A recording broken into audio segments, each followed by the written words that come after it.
هلو هلو يا حلوين، ازيكم عاملين ايه؟ وحشتونا قوي قوي قوي. النهارده هنعمل مع بعض فراخ مشويه للناس اللي خلقها كنس كده زي حالاتي. هنعملها بالظبط في 5 دقايق. عندنا وراك. ممكن وراك او ممكن فراخ تقطعيها او ممكن فراخ كامله زي ما تحبوا.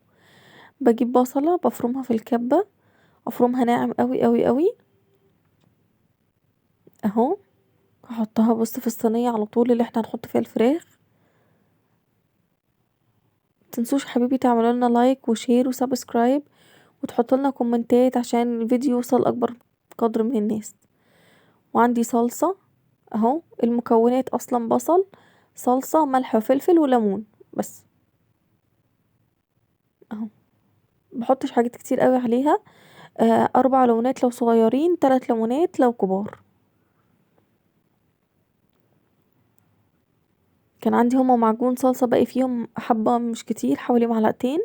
زودت عليهم شوية مية صغيرين قوي قوي. هو رجيت البرطمان كويس وحطيتهم على البصل وهقلب كويس قوي عشان الملح يتخلط فيهم وكده.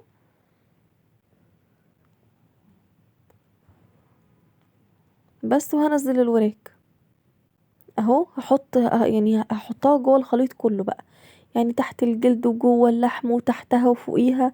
هقلبها كويس قوي قوي في الخليط ده وهسيبها تستوي على النار من فوق اهو. اول ما الاقيها خلاص استوت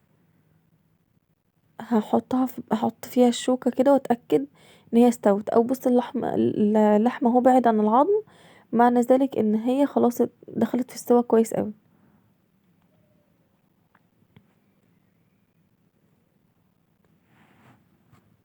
اهو. بجربها بالشوكة، لقيتها خلاص دابت خالص اهي، وداخله بكل سهوله وتخرج بكل سهوله.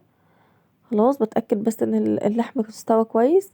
بفتح الفرن على الشوايه بس، على الشوايه بس عشان اديها اللون والشكل، يعني مش اكتر من كده. هي طبعا بعملها سريع سريع، مش زي الفراخ المشويه اللي بنعملها على الصاجه او على السلك بتاع الفرن او الكلام ده زي ما عملناها مع بعض قبل كده في الفيديو بتاع الفراخ المشويه بالتفصيل. لو عايزين تعرفوا روحوا الفيديو وشوفوه هتلاقيه موجود. لكن دي سريعة سريعة كده للناس اللي ايه متحبش واقفة في المطبخ وخلقها كنز.